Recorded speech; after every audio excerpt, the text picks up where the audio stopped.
ये है talks news network और आप देख रहे हैं पॉलिटॉक्स, राजनीति का कच्चा चिट्ठा। मेरे साथ बोलिए, भारत माता की।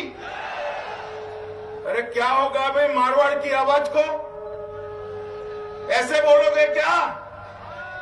राहुल बाबा विदेश में भी हो तो आवाज सुनाई देनी चाहिए। मेरे साथ दोनों हाथ उठाइए, भारत माता की रक्षा के संकल्प की मुट्ठी भींचिए और प्रचंड आवाज से बोलिए, भारत माता की, भारत माता की। मंच पर उपस्थित राजस्थान भारतीय जनता पार्टी के अध्यक्ष, हमारे युवा नेता भाई सतीश पुनिया जी, राजस्थान विधानसभा में नेता प्रतिपक्ष सम्माननीय गुलाब चंद कटारिया जी, यहां के लोकप्रिय सांसद और मंत्रिमंडल में मेरे साथी भाई गजेंद्र शेखावत जी, राजस्थान विधानसभा में उपनेता श्री राजेंद्र सिंह राठौर जी, भारत सरकार में मंत्री परिषद के मेरे साथी श्रीमान अर्जुन राम मेघवाल जी, श्री कैलाश चौधरी जी, सांसद श्री पीपी चौधरी जी, श्री नारायण लाल पंचारिया जी, श्री राम नारायण दूड़ी जी, श्री देवजी पटेल जी, यहां पर उपस्थित भारतीय जनता पार्टी के वरिष्ठ नेतागण, सांसद, विधायक और आज मारवाड़ की इस पवित्र भूमि पर, इस सूर्य नगरी के अंदर जहां तक नजर पहुंचे वहां तक मुंड ही मुंड दिखाई पड़ते हैं। इतनी बड़ी संख्या में आए हुए हमारे प्यारे बहनों, भाइयों, बहनों, माताओं और मेरे जिगर के टुकड़े जैसे युवा मित्रों, सबसे पहले मैं राजस्थान की, ये मारवाड़ की वीर भूमि को दो हाथ जोड़कर प्रणाम कर मेरी बात की शुरुआत करना चाहता हूं। ये वो भूमि है जो कभी भी देश के दुश्मनों के सामने नहीं झुकी। सर कटते कट गए मगर सर झुकाने का मिजाज जिस भूमि का नहीं है, ये मेरे मारवाड़ की भूमि है। वीर दुर्गादास राठौड़ आज भी देश भर के युवाओं के लिए प्रेरणा स्रोत है। स्वधर्म और सम्मान के लिए जीवन भर कैसे लड़ा जाता है, वो उसका जीता जागता उदाहरण वीर दुर्गादास राठौड़। ये राजस्थान की धरा वीर महाराणा प्रताप की भूमि है, मीराबाई और पन्नाबाई की भूमि है, ये भामाशाह की भूमि है और ये भूमि जो मारवाड़ की है, पबूजी महाराज, तेजाजी महाराज, खेतेश्वर जी महाराज की भूमि है और ये भूमि वीर अमृता देवी की भूमि है, जिसने वृक्षों को कटवाने से बचाने के लिए अपनी जान देने का भी साहस कर दिया। यही भूमि है। इस भूमि पर भारतीय जनता पार्टी के नेता और देश के प्रधानमंत्री अटल जी ने रहकर ललकारा था, पोखरण का बम धमाका कर पूरे विश्व को भारत की शक्ति का परिचय कराया। और ये महान मारवाड़ प्रदेश, मैं उसको बार बार प्रणाम कर मेरी बात की शुरुआत करना चाहता हूं। भाइयों बहनों, आज मैं यहां पर एक जन जागरण अभियान के लिए आया हूं। भारतीय जनता पार्टी ने देश भर के अंदर नागरिकता संशोधन कानून के लिए, उसके समर्थन में जन जागरण अभियान का आयोजन करा और वो अभियान के तहत मैं आज इस वीर भूमि पर आया। क्यों आयोजन करना पड़ा? क्या बुरा है? क्यों इसका विरोध हो रहा है? क्योंकि जिनको आदत पड़ गई है वोट बैंक की राजनीति करने की, एक कांग्रेस पार्टी ने नागरिकता संशोधन कानून के खिलाफ, सीएए के खिलाफ एक दुष्प्रचार का अभियान शुरू किया। और उस दुष्प्रचार के अभियान के अंदर देश की जनता, कई युवा गुमराह हुए और एक कानून के खिलाफ प्रदर्शन हुए। तब हमने तय किया कि लोकतंत्र है, चार लोग अपनी स्वार्थ के लिए भारत माता के और भारत माता के सपूतों के, मेरे शरणार्थी भाइयों बहनों के हितों के खिलाफ अगर जाते हैं तो हम भी जनता के पास जाएंगे और जन जागरण करेंगे।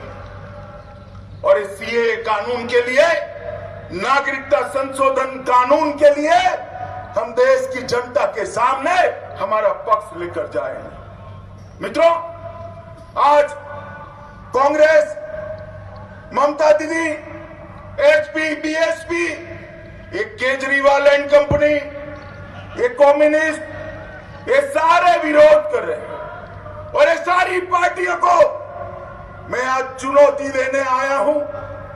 आप कहते हो कि इससे देश के अंदर अल्पसंख्यकों का नागरिकता चली जाएगी। राहुल बाबा, कानून पढ़ा है तो कहीं पर भी चर्चा करने के लिए आ जाओ, और नहीं पढ़ा है तो मैं इटाली में भी इसका अनुवाद कर आपको भेज देता हूं। इटाली की भी भाषा, उसको पढ़ लीजिए।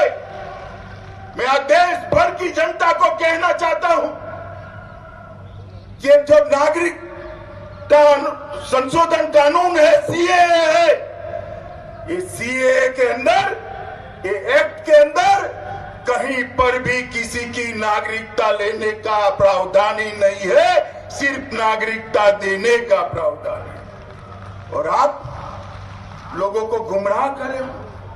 मित्रों, क्या है सीएए? नागरिकता संशोधन कानून क्या है? मैं आज इस विशाल जनसभा के माध्यम से पूरी राजस्थान की जनता को बताने आया, ये नागरिकता संशोधन कानून इस लोगों के लिए है पाकिस्तान, बांग्लादेश और अफगानिस्तान से हिंदू, सिख, बौद्ध, जैन, पारसी, क्रिश्चियन भाई जो प्रताड़ित होकर यहां पर आए हैं, उनको नागरिकता प्रदान करने के लिए ये कानून। मैं देख रहा हूं आप बोर्ड ऊपर ऊपर कर बता रहे हैं कि इससे आपको नागरिकता मिलने वाली है। आप डरिए मत, ये सारी की सारी पार्टियां एक हो जाए, भारतीय जनता पार्टी सीएए में 1 इंच भी वापस नहीं आने वाली। आपकी नागरिकता को कोई नहीं रोक सकता। जितना भ्रम फैलाना है फैलाए, जितना गुमराह करना है करे। हम भी परिश्रम करेंगे, हम लोगों के पास जाएंगे, युवाओं के पास जाएंगे, माइनॉरिटी के पास जाएंगे और बताएंगे कि इसमें आपकी नागरिकता को कोई लेन देन नहीं है। ये मेरे शरणार्थी भाई आए हैं, उनको नागरिकता देनी है। मित्रों, मैं आज देश की जनता को कहना चाहता हूं, धर्म के आधार पर देश का बंटवारा नहीं होना चाहिए था, भारत माता के टुकड़े नहीं होने चाहिए थे। किसने करे? कांग्रेस पार्टी जवाब दे। ये फैसला कांग्रेस पार्टी ने करा था कि इस देश का धर्म के आधार पर बंटवारा होगा। और उसके बाद में जो पाकिस्तान बना, पूर्वी और पश्चिम, वहां 30% से ज्यादा हिंदू, सिख, बौद्ध, जैन, क्रिश्चियन, पारसी रहते थे जो यहां नहीं आ सके, शायद आना भी नहीं चाहते होंगे।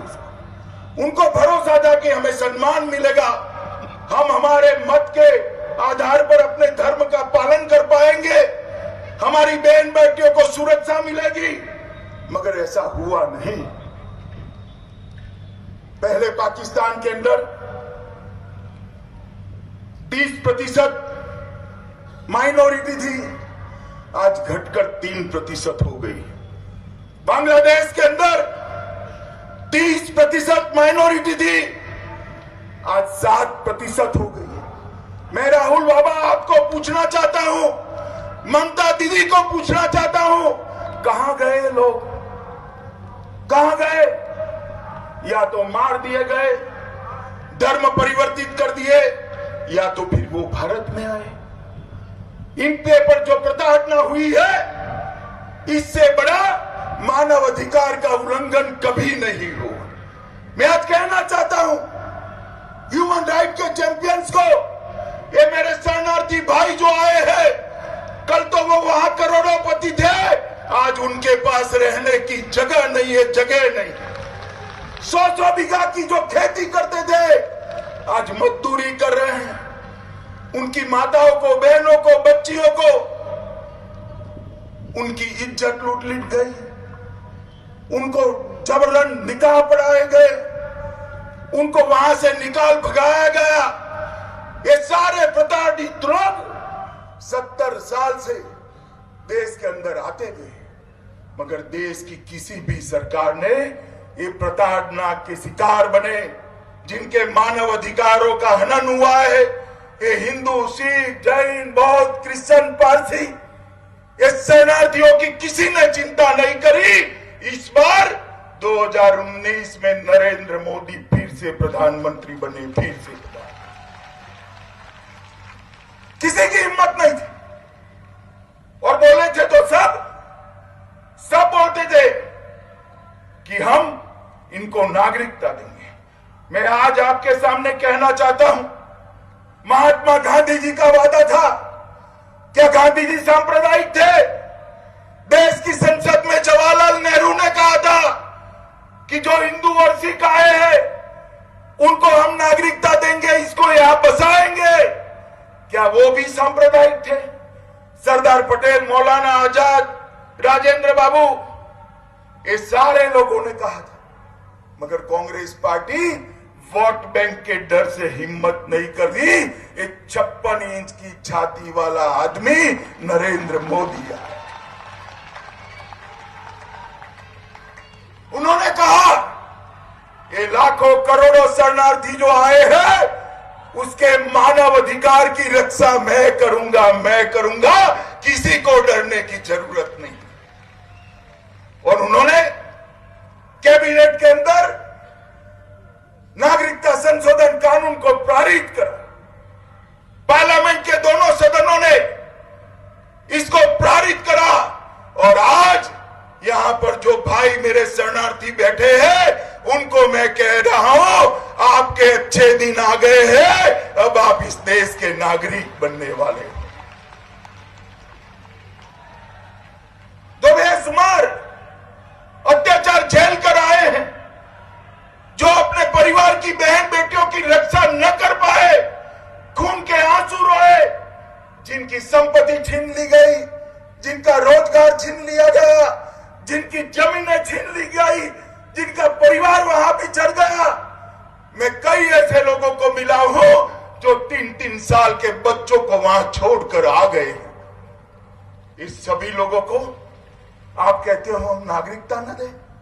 मैं आज डंके की चोट पर कहने वाला हूं कि जो वहां से शरणार्थी आए हैं वो भारत के ही है, भारत उनका है, भारत पर उनका जितना अधिकार है जितना मेरा है। और ये नरेंद्र मोदी का शासन, किसी को डरने की जरूरत नहीं। बेशुमार अत्याचार के मारे आप सब यहां आए हो। मोदी जी की सरकार आपको नागरिकता देकर भारतीय होने का गौरव प्रदान करने जा रही है। मित्रों, गौरव प्रदान करने जा रही है। और ये जो इसका विरोध कर रहे हैं, मैं उनको पूछना चाहता हूं कि आप लोग महात्मा गांधी को मानोगे या नहीं मानोगे? जवाहरलाल जी को मानोगे या नहीं मानोगे? सरदार पटेल, मौलाना आजाद और राजेंद्र बाबू को मानोगे या नहीं मानोगे? अरे आपके नेता मनमोहन सिंह जी ने 2003 में कहा किनको नागरिकता दीजिए। गहलोत साहब ने 3-3 चिट्ठियां भारत सरकार को लिखी है। उनके घोषणा पत्र के अंदर ये कहा है कि हम नागरिकता देंगे, मगर जब देने की बात आती है छाती नहीं है, हिम्मत नहीं है। क्यों? क्योंकि उनको लगता है कि वोट बैंक उनकी तितर बितर हो जाएगी। मित्रों, मैं इस पूरे देश को बताना चाहता हूं कि पूरा भारत की जनता को बताना चाहता हूं कि जो शरणार्थी आए हैं, प्रताड़ित है, दुखी है, सताए हुए हैं, उनको नागरिकता देना ये उनके मानव अधिकारों का रक्षण करना है। और नरेंद्र मोदी सरकार इससे पीछे नहीं हटेगी, क्योंकि वो वोट बैंक की राजनीति कर रही। नेहरू लियाकत समझौता हुआ, उसमें दोनों देशों की माइनॉरिटी को भरोसा दिया गया। हमारे यहां तो हमने माइनॉरिटी के भाइयों बहनों को सम्मान के साथ रखा, उनकी आबादी भी फल फूल रही।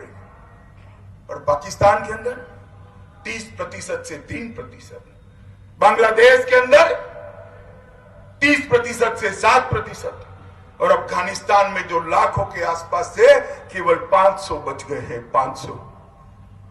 हम इस सबको सम्मान देना चाहते हैं। नेहरू लियाकत समझौते का अमल कांग्रेस पार्टी ने नहीं किया, मगर हम करेंगे। कांग्रेस के नेताओं का वचन का अमल कांग्रेस पार्टी ने नहीं किया, मगर नरेंद्र मोदी जी करेंगे। और मैं देख रहा हूं, नागरिकता संशोधन कानून का विरोध कर रही है जो पार्टियां, बहन मायावती विरोध कर रही है, कांग्रेस कर रही है, सपा कर रही है, बसपा कर रही है। मैं उनको बताना चाहता हूं, गुजरात की सरहद से लेकर राजस्थान से लेकर पंजाब तक और बंगाल से लेकर पूरे उत्तर पूर्व के अंदर जो शरणार्थी आए हैं, उसमें 70% से ज्यादा दलित भाई बहन अत्याचार के मारे आए हैं। दलित भाई बहन आए। आप याद रखना, इस देश का दलित, इस देश का आदिवासी बारीक नजर से सब कुछ देख रहा है। जो पाकिस्तान से, बांग्लादेश से, अफगानिस्तान से दलित आए हैं, सिख आए हैं, उनको जिस तरह से आप विरोध कर रहे हो, आप दलितों का विरोध कर रहे हो। ये बात को याद रखना, और इस बात को देश की जनता के सामने आज मैं रखने आया हूं। कहां जाएंगे वो नाम शूद्र लोग? कहां जाएंगे बंगाली भाषी शरणार्थी? मैं ममता दीदी को पूछना चाहता हूं, इन्होंने आपका क्या बिगाड़ा? ये नाम शूद्रों ने आपका क्या बिगाड़ा है? बंगाली दलितों ने क्या बिगाड़ा है? बंगाली भाषी हिंदू ने आपका क्या बिगाड़ा है? क्यों इनकी नागरिकता का विरोध कर रहे हैं? ममता दीदी, आप कह रही हो आपकी लाइनें लग जाएगी, आपके पास अलग अलग प्रकार के प्रूफ मांगे जाएंगे। मैं सारे बंगाल में बसते हुए शरणार्थी भाइयों बहनों को विश्वास दिलाना चाहता हूं कि आप प्रताड़ित होकर आए हो, यहां कोई प्रताड़ना नहीं झेलनी पड़ेगी। आपको सम्मान के साथ नागरिकता दी जाएगी। ममता दीदी से डरिए मत। ममता दीदी आपका भला नहीं चाहती है। ममता दीदी अपनी वोट बैंक संभालना चाहती है, अपनी वोट बैंक संभालना चाहती है। मित्रों, मैं आज इतना कहना चाहता हूं कि अभी अभी जब सीएए को लेकर मोदी जी आए, पारित हुआ, देश के अंदर दंगे कराए गए, देश की जनता को गुमराह किया गया। उनको है कि ऐसा कर कर देश की जनता को मोदी जी के सामने रखकर दी। कांग्रेस, सपा, बसपा, कम्युनिस्ट, तृणमूल कांग्रेस, केजरीवाल, मैं सबको कहना चाहता हूं, इतना सरल नहीं होता है लोकतंत्र में जनता को गुमराह करना। भारतीय जनता पार्टी करोड़ों लोगों के घर में जाकर नागरिकता संशोधन कानून की सच्चाई बताने वाली है। कल से 5 तारीख से देश भर के अंदर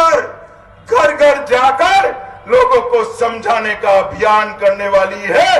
3 करोड़ से ज्यादा लोगों के घर में जाने वाली, 500 से ज्यादा सभाएं कर हम लोगों को ये अभियान के साथ जोड़ने वाले हैं। 250 से ज्यादा प्रेस वार्ताएं कर आपकी फैलाई हुई भ्रांति को हम दूर करने वाले हैं। और जब ये सारे लोग समझ जाएंगे तब आपको मालूम पड़ेगा कि आपने कितना गलत कदम उठाया है, कितना गलत कदम उठाया है। मित्रों, मोदी जी ने ढेर सारे लोगों को ढेर सारी चीजें पहुंचाई।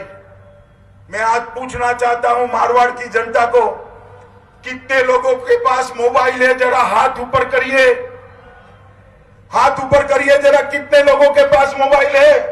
सबके पास है ना? अपना अपना मोबाइल निकालिए, जरा निकालिए मोबाइल, हाथ में लीजिए, हाथ में लीजिए। माताएं बहनें भी निकाले, जरा हाथ में ले, ऊपर करिए। अब मैं एक नंबर बोलूंगा, पहले हिंदी में बोलूंगा, बाद में अंग्रेजी में बोलूंगा। वो नंबर पर मिस कॉल करिए, कोई चार्ज नहीं लगेगा। आपका समर्थन नरेंद्र मोदी जी के पास पहुंच जाएगा। करोगे सब लोग? पीछे बोलो भैया, करोगे? जोर से बोलो, करोगे?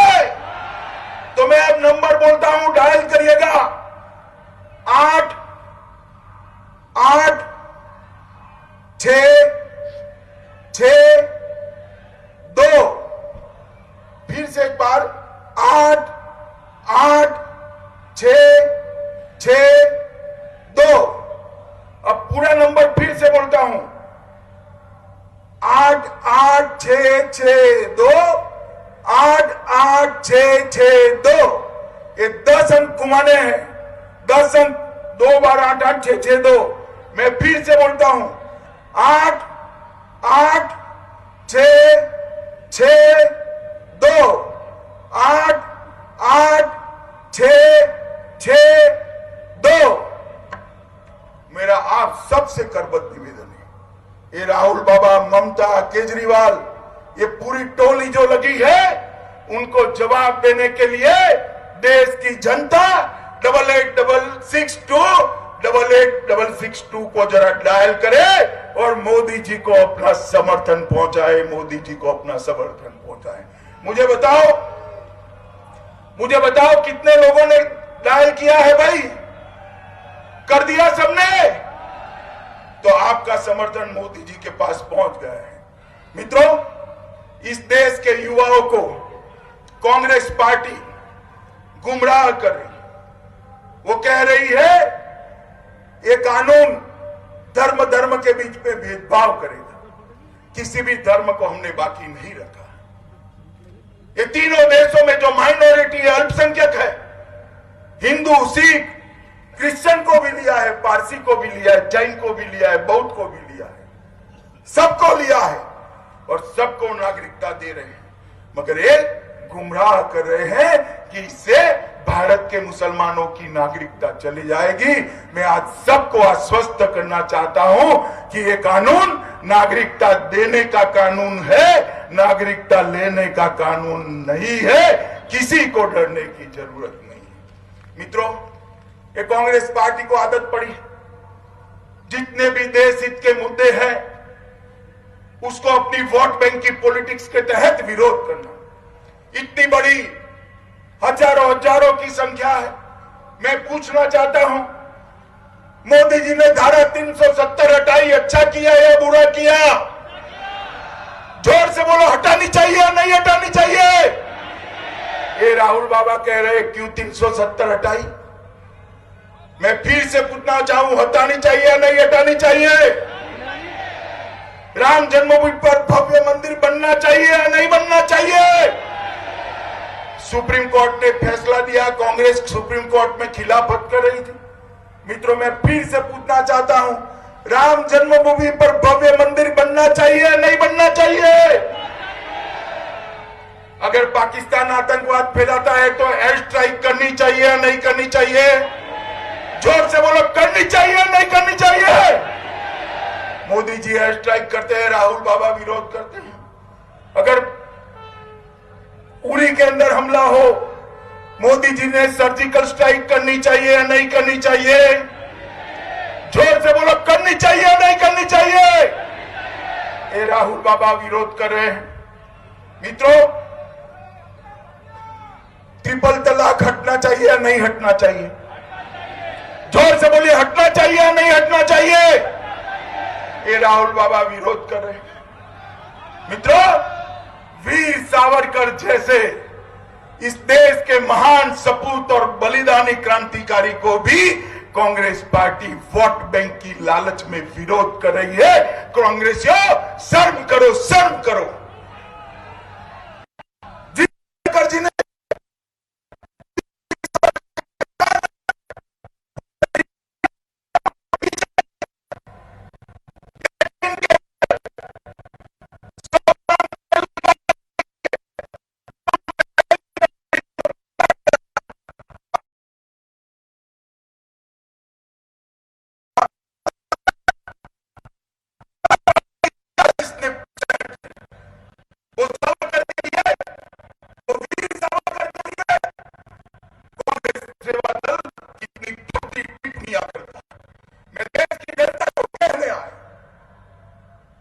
की लालच की भी एक हद होती।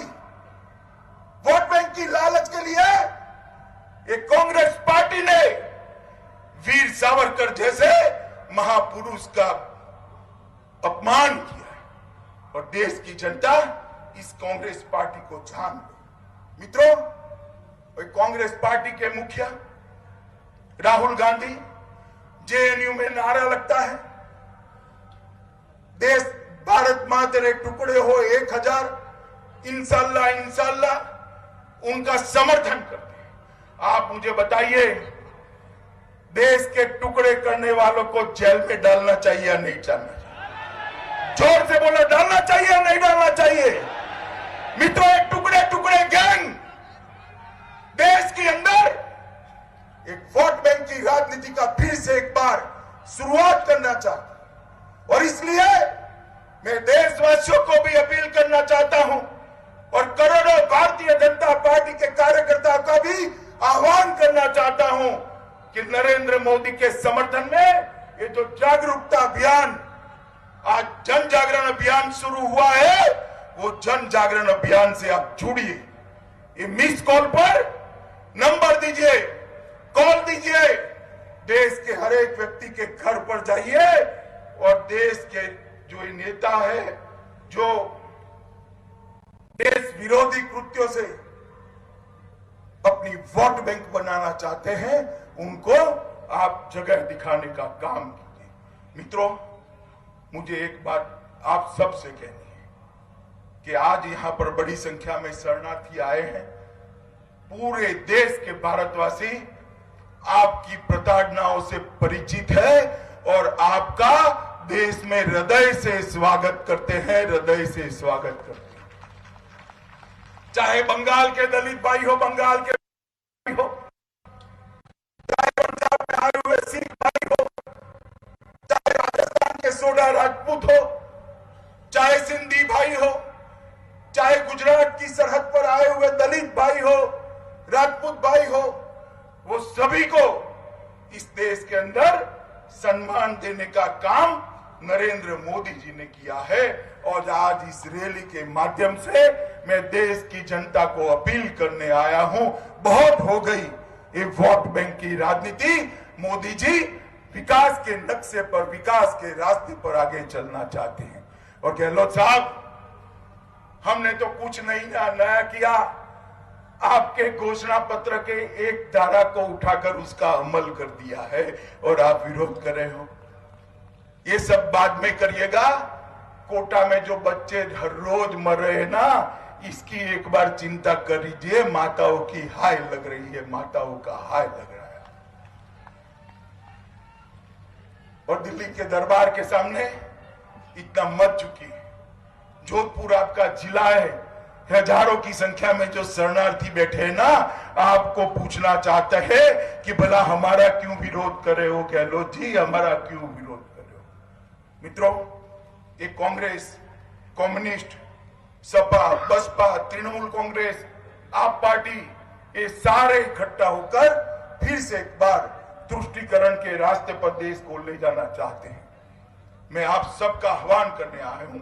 इस सभा के माध्यम से, इस जन जागरण की सभा के माध्यम से देश की जनता का भी आह्वान करना चाहता हूं कि 70 साल से जो समस्याएं निलंबित थी, जिसको छूने की कोई हिम्मत नहीं करता था, मोदी जी ने 8 माह के अंदर सारी समस्याओं को समाप्त कर इस देश का आगे बढ़ने का रास्ता प्रशस्त कर दिया। कोई नहीं मानता था धारा 370 और 35 से कोई हटा पाएगा, मोदी जी ने हटा दी।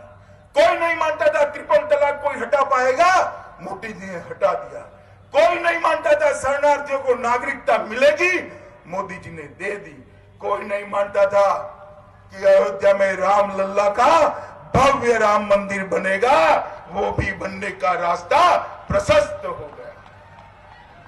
कोई नहीं मानता था कि सेना को एक सीडीएस मिलेगा और पाकिस्तान के ऊपर कोई भी वहां से अगर छेड़खानी होती है तो उसका माकूल जवाब दिया जाएगा। वो काम भी मोदी जी ने कर रखा है और मोदी जी के नेतृत्व में पूरा देश विकास के रास्ते पर आगे बढ़ने के लिए कटिबद्ध है। उस वक्त विपक्ष द्वारा जो गुमराह करने का एक बहुत बड़ा अभियान चला है, वो अभियान के सामने भारत माता के सारे सच्चे सपूत, सारे देशभक्त इस सीएए के लिए, नागरिकता संशोधन कानून के लिए जो जन जागरण अभियान है, इसके साथ जुड़े, इस मिस कॉल पर नंबर मिस कॉल करे और देश की जनता को लामबंद कर जो तुष्टीकरण की राजनीति कर रहे, वोट बैंक की राजनीति कर रहे हैं, उनको अपनी शक्ति का परिचय दे।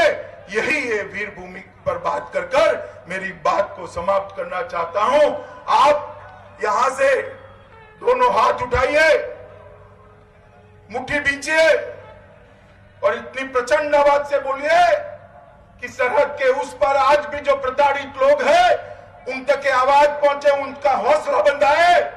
तो फिर से एक बार मैं बुलाऊंगा भारत मां की जयकारा का नारा, मेरे साथ बोलिए, भारत माता की, भारत माता की, भारत माता की, वंदे मातरम, वंदे मातरम।